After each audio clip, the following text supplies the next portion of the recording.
Halo, selamat sore pemirsa. Apa kabar Anda hari ini? Selain dua kabar utama tadi, kabar pemilu kada hari ini juga akan menyajikan sejumlah informasi dari perhelatan pilkada di tanah air dan isu politik terkini.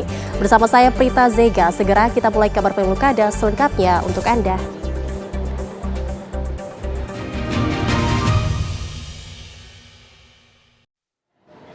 Mengawali kabar pemilu kada sore hari ini pemirsa, Presiden terpilih Prabowo Subianto memberi peringatan keras kepada calon menteri yang ditugaskan oleh partai politik agar tidak mengeruk keuntungan dari anggaran negara.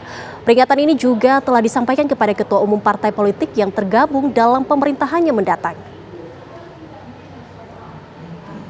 Bapak Haji Prabowo Subianto. Presiden terpilih Prabowo Subianto mengingatkan kepada semua calon menteri yang akan masuk dalam kabinetnya untuk tidak mencari uang dari anggaran negara. Peringatan keras ini disampaikan Prabowo saat menghadiri acara Forum Legislator Partai Kebangkitan Bangsa PKB di Jakarta. Prabowo bahkan mengaku telah menyampaikan langsung kepada ketua umum partai politik yang tergabung dalam pemerintahannya mendatang. Saya sudah sampaikan kepada semua partai yang mau bergabung dalam koalisi saya terang-terangan saya katakan. Semua ketua umum, semua perwakilan saya katakan, saudara-saudara, jangan menugaskan menteri-menteri yang saudara tunjuk di pemerintah yang akan saya pimpin, jangan saudara tugaskan untuk cari uang dari APBN, APBD. Zamannya sekarang susah. Ini zaman digital, ini zaman teknologi, ini zaman pengamatan sangat cepat. Jangan coba-coba.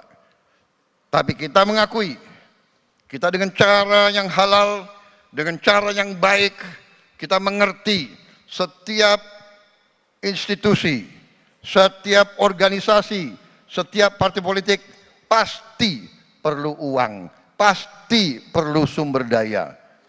Ini terbuka saja kita. Mari kita kelola kekayaan kita sehingga kita bisa mendukung semua institusi dengan baik.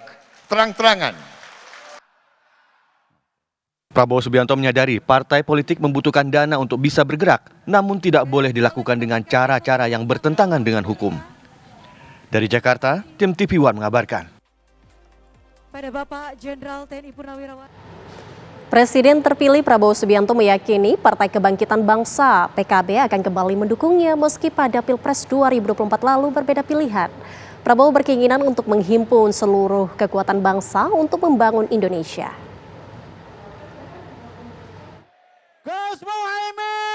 Saat menyampaikan pidato di acara Forum Legislator PKB di Jakarta, Presiden terpilih Prabowo Subianto menyatakan keinginannya untuk menghimpun seluruh kekuatan bangsa untuk membangun Indonesia. Kehadirannya di acara PKB juga menunjukkan bahwa dirinya menghormati setiap perbedaan sikap politik. Prabowo pun meyakini PKB akan kembali mendukungnya meski pada Pilpres 2024 lalu berbeda pilihan. Saya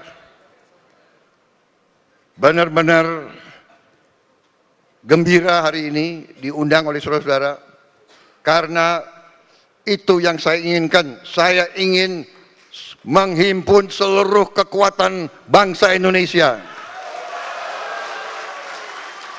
untuk bersama-sama kita bersatu, kita kompak, kita akan mengolah, akan mengelola, akan menjaga kekayaan kita supaya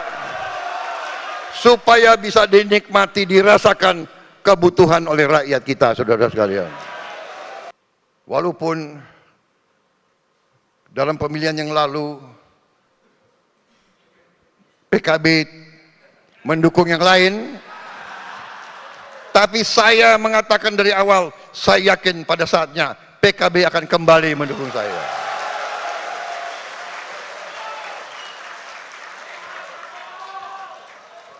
Benar?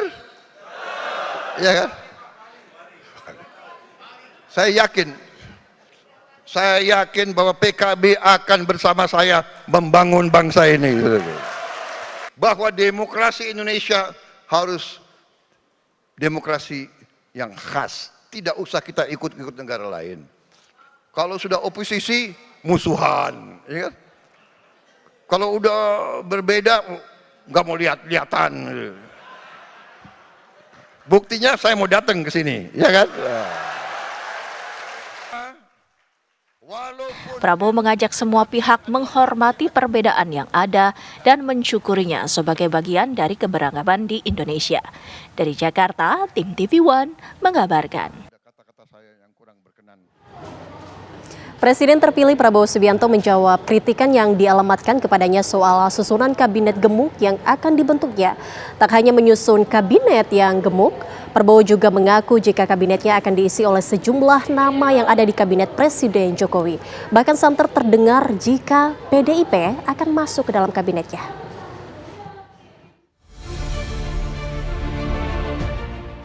Presiden terpilih Prabowo Subianto angkat suara soal kritik terhadap kabinetnya ke depan yang disebut bakal gemuk. Prabowo mengklaim pembentukan kabinet gemuk didasari sejumlah alasan, salah satunya ingin membentuk pemerintahan yang kuat sehingga terpaksa membentuk koalisi besar. Prabowo ingin merangkul semua kelompok, tak memandang suku, ras, dan agama. Karena saya ingin membentuk pemerintahan persatuan nasional yang kuat. Terpaksa koalisinya besar. Nanti akan dibilang, kabinet Prabowo, kabinet gemuk. Banyak. Ya negara kita besar, Bung. Negara kita luasnya sama dengan Eropa. Eropa 27 negara. Kita satu negara. Harus merangkul. Semua kelompok harus ada perwakilan. Harus ada perwakilan dari Indonesia Timur, Indonesia Barat, Indonesia Tengah. Dari suku A, suku B. Harus ini Indonesia. Presiden terpilih Prabowo Subianto juga membocorkan jika susunan kabinetnya akan diisi sejumlah menteri yang ada di kabinet Joko Widodo. Tak hanya itu, bahkan santer terdengar, PDIP diberi ruang untuk mengisi kabinet bentukan Prabowo Subianto.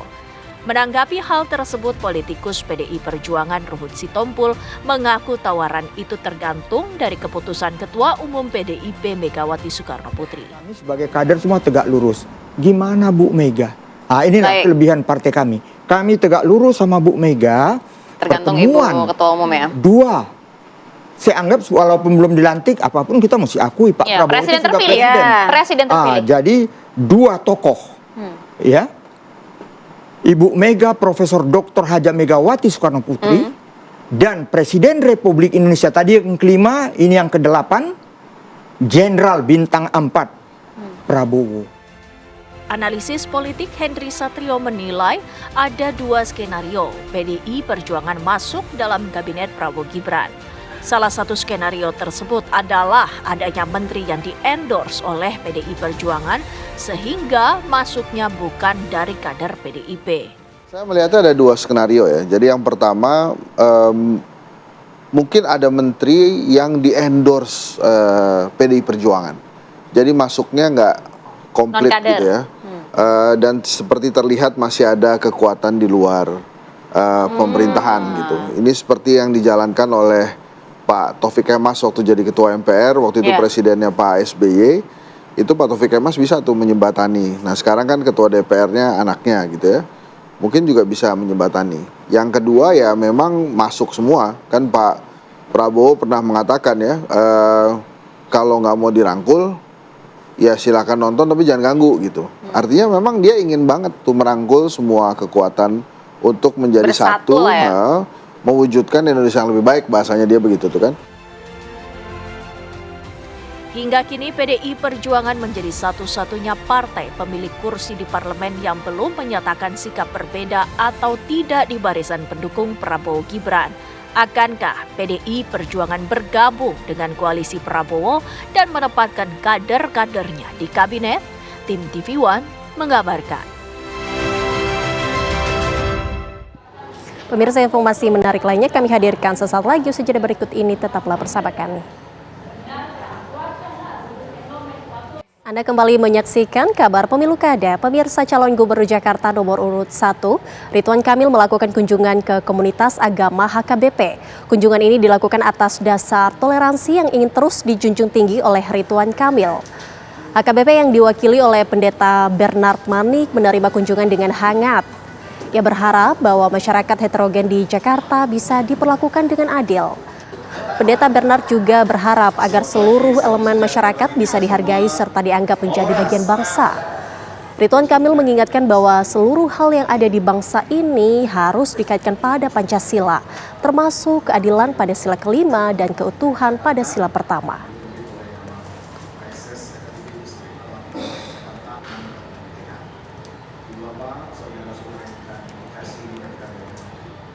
Ya, calon gubernur Jakarta jalur independen Dharma Pongrekun bertemu dengan warga di Cipinang Besar Utara, Jakarta Timur. Dalam kunjungannya, pemirsa, Cagup Jakarta nomor urut 2 itu berdialog dengan warga.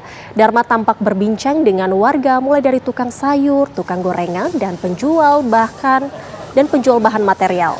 Ia juga tampak membagikan kaos dan kartu Jakartaku Aman.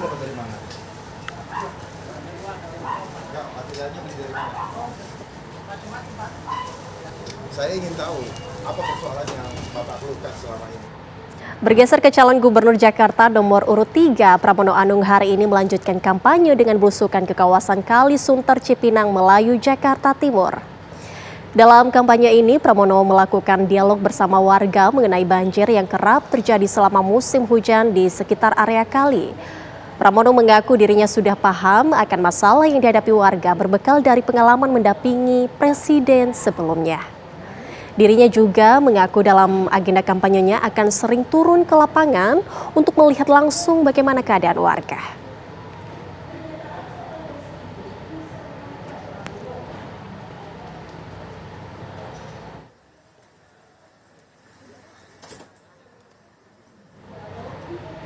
Ya, kami ajak Anda bergabung dengan reporter TV One yang mengikuti aktivitas kampanye para paslon peserta Pilkada Jakarta hari ini. Ada rekan Aurelia Zafira dari lokasi kampanye Ridwan Kamil, kemudian ada Kristanti Yosefa di lokasi kampanye Dharma Pongrekun, dan Zinedine Duhan yang akan melaporkan dari lokasi kampanye Pramono Anung. Kita menuju Aurelia terlebih dahulu. Selamat sore Aurelia, bisa dijelaskan agenda hari ini untuk paslon nomor 1 Ridwan Kamil apa saja?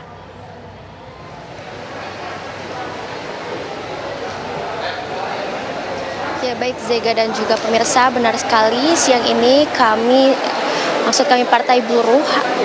Partai Buruh akan gelar deklarasi dukungan terhadap pasangan calon gubernur Jakarta Ridwan Kamil dan juga Suswono di gedung KNPI Rawamangun, Jakarta Timur, rencananya di sore nanti di jam 15.30 sore waktu Indonesia Barat. Winarso juga selaku Ketua Expo Partai Buruh Jakarta sekaligus Ketua Perwakilan Daerah KSPI DKI Jakarta mengatakan dukungan itu juga akan melibatkan serikat buruh serta komunitas lainnya, yang mana beberapa aspirasi penting nantinya juga akan disampaikan kepada pasangan calon Ridwan Kamil dan juga Suswono, terutama mengenai kenaikan upah buruh, upah minimum di Jakarta, hingga perbaikan status kerja bagi para pekerja. Selanjutnya juga deklarasi dukungan ini tidak hanya diikuti oleh Partai Buruh sendiri dan juga serikat buruh, namun juga melibatkan beberapa elemen masyarakat, termasuk beberapa federasi Indonesia, seperti Federasi Serikat Pekerja Metal Indonesia atau FSPMI dan Konfederasi Serikat Pekerja Indonesia atau KSPI, serta Majelis Taklim dan komunitas-komunitas lainnya. Nah, sementara itu juga Agus Supriyadi selaku Wakil Presiden Partai Buruh mengaku mendukung penuh langkah yang diambil jajaran Partai Buruh di Jakarta, yang mana dia juga berharap dukungan terhadap Ridwan Kamil dan juga Suswono bisa membawa perubahan terhadap kaum buruh. Sementara demikian, Zega, saya kembalikan ke studio. Baik, terima kasih Aurel. Untuk sore hari ini RK menerima dukungan dari Partai Buruh. Bagaimana dengan paslon nomor 2? Dharma Pongrekun, kita tanyakan langsung kepada Tanti. Selamat sore Tanti, apa saja agenda sore hari ini untuk paslon nomor 2 Dharma Pongrekun? Silakan Tanti. Ya baik Sega dan juga pemirsa, calon gubernur dari jalur independen yakni Dharma Pongrekun pada hari ini mengunjungi warga atau belusukan di kawasan Cipinang Besar Utara, Jakarta Timur. Adapun agenda dari Dharma Pongrekun pada hari ini adalah mengunjungi warga secara langsung, kemudian mendengarkan permasalahan-permasalahan apa saja yang tengah dihadapi oleh masyarakat setempat. Adapun tadi kami juga sempat berbincang dengan Dharma Pongrekun sendiri dan dia menyatakan bahwa memang sepanjang wilayah-wilayah yang dikunjungi selama ini memang ada satu masalah yang menjadi masalah di tempat-tempat yang dikunjungi, yakni terkait dengan masalah perekonomian dan juga kesejahteraan warga. Sehingga tadi Dharma Pongrekun menyampaikan bahwa jika kelak dirinya terpilih dalam Pilkada Jakarta, permasalahan mengenai ekonomi dan juga kesejahteraan warga ini akan menjadi salah satu prioritas yang akan dia kerjakan. Selain itu tadi kami juga menanyakan apakah ada alasan khusus di balik dipilihnya tempat di Cipinang Besar Utara ini. Namun Dharma Pongrekun menyatakan bahwa memang tidak ada alasan khusus di balik pemilihan tempat atau kawasan kampanye pada hari ini. Kendati demikian dia berharap agar dapat mengunjungi berbagai wilayah-wilayah di Jakarta nantinya. Selain itu tadi kami juga melihat mengikuti secara langsung seperti apa kampanye yang dilakukan oleh Dharma Pongrekun, di mana dia berbincang atau melakukan dialog dengan para warga, kemudian mendengarkan masalah-masalah apa saja yang tengah dihadapi oleh para warga. Tadi kami juga melihat bagaimana Dharma Pongrekun ini sempat membagi-bagikan juga kaos dan juga kartu Jakartaku Aman kepada para warga yang dia temui di sini. Nah, kalau berdasarkan kampanye selama ini yang dilakukan oleh Dharma Pongrekun serta juga dalam debat yang sempat berlangsung pada debat perdana kemarin, memang Sega dan juga pemirsa, kartu Jakartaku Aman ini menjadi salah satu program unggulan yang kemudian dibawa oleh pasangan gubernur dan juga wakil gubernur atau pasangan calon gubernur dan wakil gubernur independen yakni Dharma Pongrekun dan Kun Wardana. Sehingga memang program Jakartaku Aman ini menjadi salah satu program unggulan yang selalu dibawa di dalam debat-debat di dalam kampanye yang berlangsung sampai pada hari ini. Sementara demikian Sega dan juga pemirsa, kami kembalikan pada Anda di studio. Ya, informasi lengkap dari Tanti. Sore ini Dharma Pongrekun melakukan dialog bersama warga Cipinang. Lalu bagaimana dengan paslon nomor urut 3 calon gubernur dari Pramono Anung? Kita tanyakan langsung kepada Zinedine Duhan. Selamat sore Duhan. Bagaimana dengan agenda dari Pramono Anung untuk sore hari ini? Silakan Duhan. Ya, Prita dan juga pemirsa, saat ini Pramono Anung ini sedang berada di kawasan Jakarta Timur. Ini tepatnya berada di Jalan Matraman untuk melakukan diskusi bersama komunitas senior GMKI Medan se-Jabodetabek. Setelah memang agenda yang cukup padat sejak pagi hari tadi, ini dimulai dari belusukan di salah satu kali yang bertepatnya ini kawasan Kalisunter, Cipinang Melayu, Jakarta Timur. Lalu dilanjut juga dengan pertemuan bersama beberapa tokoh agama, diantaranya adalah bertemu bersama dengan Ketua MUI Jakarta, lalu dilanjut juga bertemu dengan Uskup Agung yang selepas menunaikan sholat Jumat di Masjid Istiqlal seperti itu. Nah, memang pada diskusi di sore hari ini Pramono fokus untuk mendengarkan masalah-masalah yang memang dikeluhkan oleh berbagai golongan, termasuk juga cita-cita dari berbagai golongan ini untuk memajukan Jakarta ke depannya jika seandainya nanti Pramono Anung dan juga Rano Karno ini terpilih sebagai gubernur dan wakil gubernur Jakarta 2024-2029. Adapun juga sebelum hadir di titik saya tadi, Pramono ini sempat bertemu bersama Uskup Agung di katedral ini untuk membahas beberapa hal. Salah satunya memang yang disoroti adalah kesenjangan antar profesi yang berada di Jakarta. Tadi juga kami sempat menanyakan solusi dari kesenjangan ini terhadap Pramono, seperti itu yang juga Pramono menjawab memang ada beberapa profesi, salah satunya adalah guru honorer yang menurut Pramono Anung ini harus dinaikkan pendapatannya, yang memang jika diketahui angkanya sekarang untuk gaji dari guru honorer sendiri hanya 2 juta, ininya nantinya akan dinaikkan hingga mencapai UMR Jakarta ini sekitar 4,9 atau 2 kali lipat dari sebelumnya, termasuk juga tunjangan ini untuk para rukun warga atau RW yang berada di Jakarta. Nah, pada pertemuan dengan Uskup Agung ini sebetulnya tidak ada pembahasan mengenai agama, mengenai keharmonisan, karena memang sejak awal ini Pramono Anung menegaskan bahwa dirinya tidak menginginkan adanya politik agama atau politik identitas. Nah, selanjutnya Prita dan juga pemirsa, ini Pramono akan ngopi bareng ini bersama para relawan dan juga media di salah satu kafe yang berada di Jakarta, tentunya untuk bertukar pikiran bagaimana untuk membangun Jakarta lebih baik ke depannya. Sementara itu Prita. Baik, Duhan, terima kasih informasi lengkapnya untuk sore hari ini. Pramono Anung bertemu dengan para tokoh agama dan tadi juga ada laporan langsung dari Aurelia yang mengikuti aktivitas kampanye dari Cagup nomor 1 dan tadi juga ada Tanti yang mengikuti aktivitas kampanye dari Cagup nomor 2. Terima kasih rekan-rekan, selamat bertugas kembali. Ya pemirsa, usai jeda berikut ini kami hadirkan informasi selengkapnya untuk Anda. Jangan kemana-mana, tetaplah bersama kami. Kembali bersama kami di Kabar Pemilu Kada. Pemirsa, Ketua Harian Partai Gerindra, Sufmi Dasko mengungkapkan bahwa kementerian pada Kabinet Prabowo Gibran mendatang kemungkinan bertambah menjadi sekitar 44 hingga 46 kementerian. Dasko mengaku sudah mendapatkan informasi tentang nomenklatur kementerian dan juga komisi DPR yang akan difinalisasi pada pekan depan. Jadi begini, saya nanti baru masih mau hitung finalisasinya jumlahnya berapa. Tetapi saya waktu kemudian jumlahnya ada sekitar itu, saya mendapatkan informasi bahwa kementerian yang ada itu memang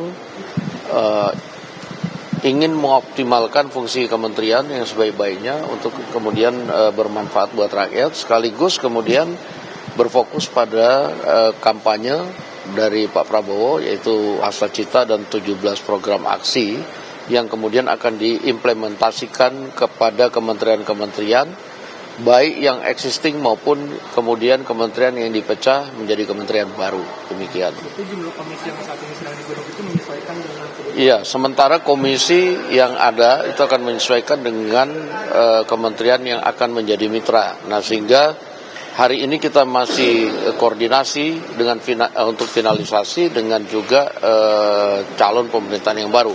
Sehingga nanti diharapkan Senin pada saat Rapim dan Bamus itu sudah mendekati fix, dan apabila kemudian masih ada 1, 2, atau 3 yang terkoreksi dalam Rapim dan Bamus itu nanti akan disampaikan bahwa itu akan menyusul kemudian gitu. Calon Gubernur Jawa Timur nomor urut 2, Khofifah Indar Parawansa kembali melakukan belusukan ke pasar tradisional. Khofifah memberikan semangat kepada para pedagang yang mengeluhkan sepinya pembeli di era persaingan pasar digital. Khofifah kali ini menyapa para pedagang di pasar tradisional Kapasan, Surabaya, Jawa Timur. Tak hanya menyapa warga, tim pemenangan Khofifah juga melakukan pemeriksaan kesehatan gratis di pintu masuk pasar. Kepada Khofifah, para pedagang mengeluh sepinya pasar tradisional. Menanggapi hal tersebut, calon gubernur petahana ini akan memperkuat literasi digital bagi pedagang agar pedagang pasar tradisional mampu bersaing di era digital. Menurut Khofifah, pasar digital merupakan realitas yang harus dihadapi oleh pedagang konvensional.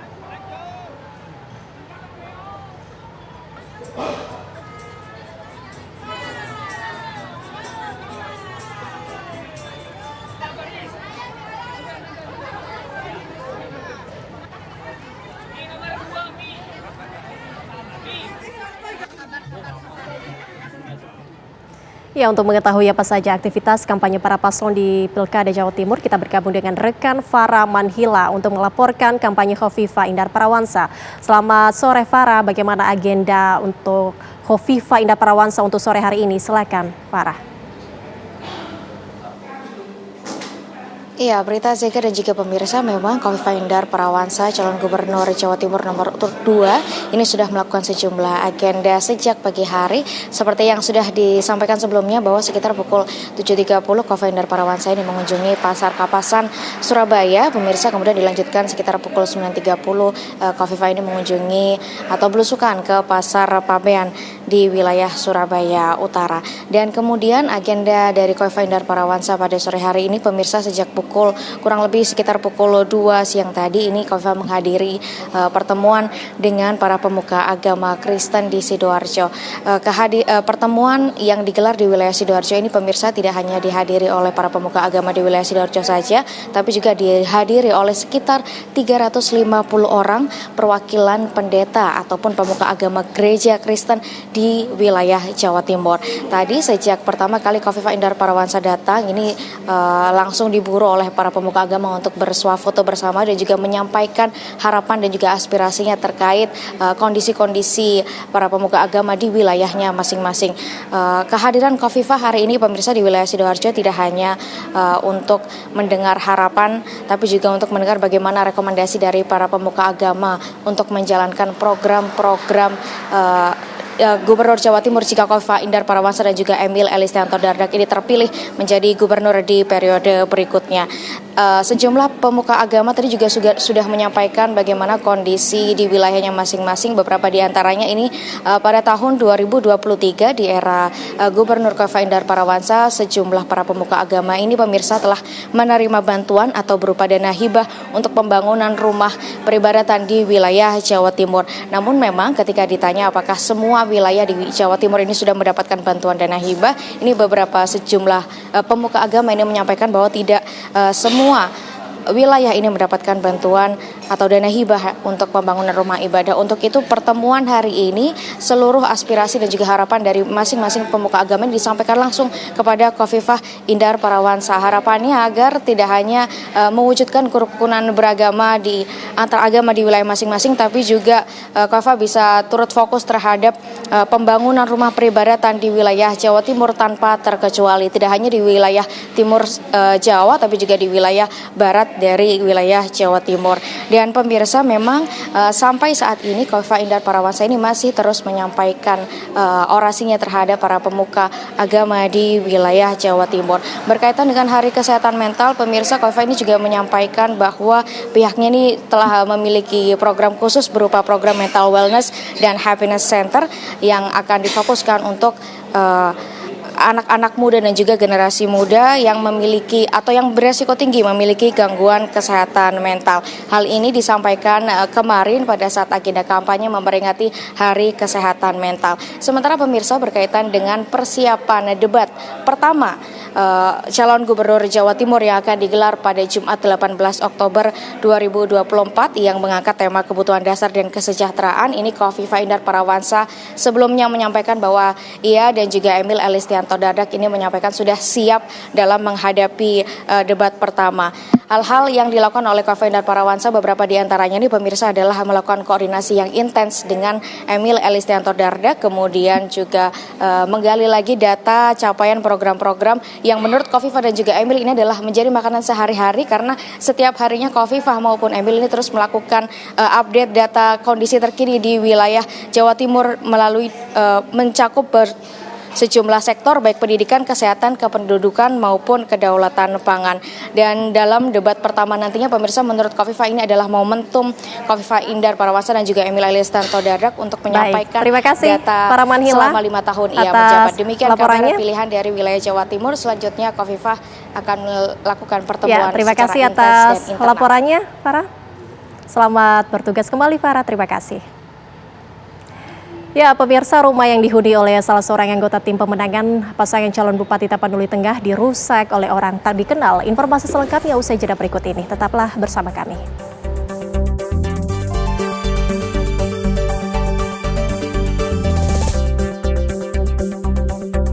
Terima kasih masih bersama kami pemirsa. Menteri Komunikasi dan Informatika Budi Aris Setiadi mengklaim tak menemukan adanya penyebaran berita bohong alias hoax, terutama pasca debat perdana Pilkada DKI Jakarta akhir pekan lalu. Menurut Menkominfo, para pelaku penyebaran hoax telah lelah memproduksi isu-isu bohong karena rakyat yang sudah semakin cerdas dan tidak mudah untuk ditipu. Budi Ari juga mengatakan sepanjang tahapan Pilkada Serentak 2024 sampai saat ini hanya ditemukan sekitar 6 berita hoax dan belum bertambah. Angka tersebut diklaim relatif kecil dan menurun drastis dibanding pada penyelenggaraan Pilkada sebelumnya.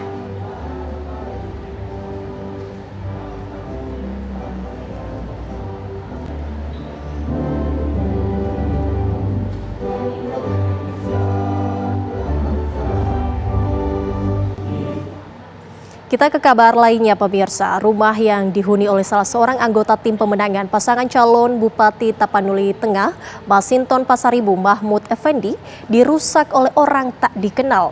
Para pelaku bahkan berusaha membakar rumah tersebut.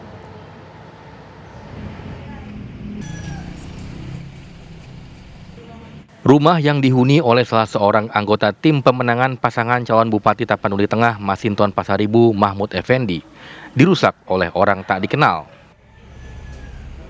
Peristiwa pengerusakan terjadi di rumah Nur Mega yang beralamat di Kelurahan Sibuluwana, Lombok, Kecamatan Sarudik, Tapanuli Tengah, Sumatera Utara, sekitar pukul 3 dini hari.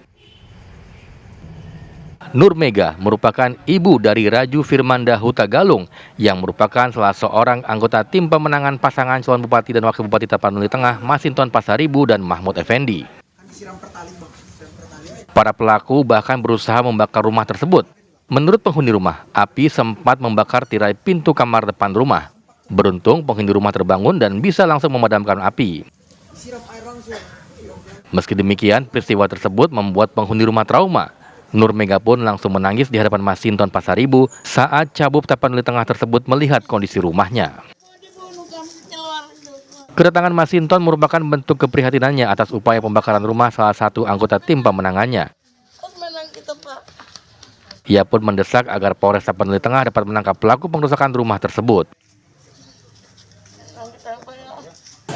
Kami percaya kepada Kepolisian Resort Tapanuli Tengah akan mampu mengusut dan mengungkap tuntas dan menangkap pelaku serta dalang yang menggerakkannya. Kenapa kami percaya? Karena kita yakin dan kami percaya hukum masih bisa ditegakkan di Tapanuli Tengah. Pun jika di Tapanuli Tengah belum mampu ditegakkan, maka kami akan melakukan upaya-upaya hukum lainnya. Masinton berjanji akan mengawal kasus ini sampai terungkap dalangnya. Menurutnya, ia akan membawa kasus ini ke Polda Sumatera Utara dan Mabes Polri jika Polres Tapanuli Tengah tidak mampu mengungkap siapa dalang pengerusakannya. Masinton pun mengingatkan semua pihak untuk menjaga kondusivitas agar tahapan pilkada berjalan dengan lancar dan damai. Dari Tapanuli Tengah, Sumatera Utara, Syaren Situmorang, TV One mengabarkan. Seorang ASN di pemerintah Kabupaten Merangin, Jambi diperiksa oleh Bawaslu atas dugaan pelanggaran netralitas ASN. ASN tersebut diduga mendukung salah satu paslon di Pilkada Merangin.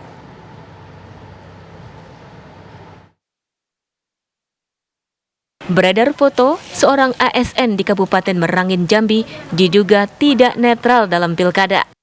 Ia memegang atribut salah satu paslon Bupati Merangin di media sosial. Atas informasi ini, pihak Bawaslu langsung melakukan penelusuran. ASN tersebut kemudian dipanggil untuk klarifikasi dan terbukti bersalah. Pihak Bawaslu Merangin saat ini telah mengirim surat kepada Badan Kepegawaian Nasional untuk memberi sanksi terhadap oknum ASN tersebut.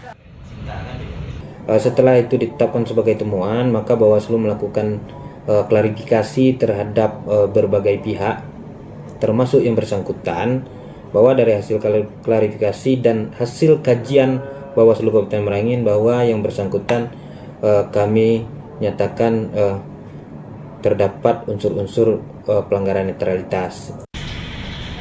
Bawaslu mengimbau agar para aparatur sipil negara tidak terlibat dalam politik praktis. Dari Merangin, Jambi, Darlianto, TV One mengabarkan. Kami hadirkan informasi menarik lainnya usai jeda berikut ini, pemirsa, sesaat lagi. Pemirsa, Partai Buruh mendeklarasikan dukungan kepada paslon Pilkada Jakarta nomor urut 1 Ridwan Kamil Susono. Ya, bagaimana situasi di sana saat ini? Kita akan bergabung dengan rekan kami Aurelia Zafira di sana. Aurelia, silakan dengan laporan Anda.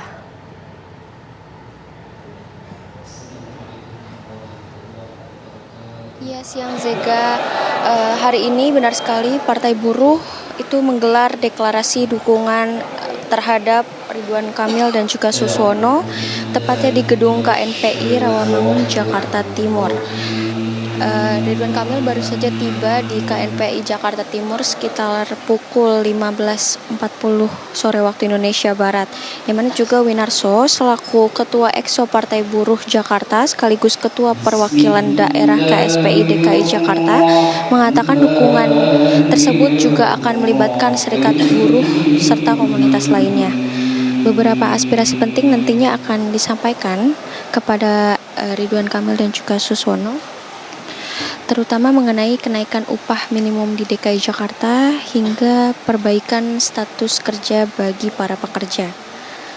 Selain itu juga pemirsa, Partai Buruh nantinya akan menyoroti persoalan lapangan kerja di Jakarta dengan sekitar 327.000 pengangguran di Jakarta, yang mana Ridwan Kamil diharapkan memiliki inovasi agar persoalan tersebut teratasi. Deklarasi dukungan ini juga tidak hanya diikuti oleh Partai Buruh dan Serikat Buruh, melainkan juga melibatkan berbagai elemen masyarakat, pemirsa, termasuk beberapa federasi buruh seperti Federasi Serikat Pekerja Metal Indonesia dan KSPI. Demikian Zega, saya kembalikan ke studio.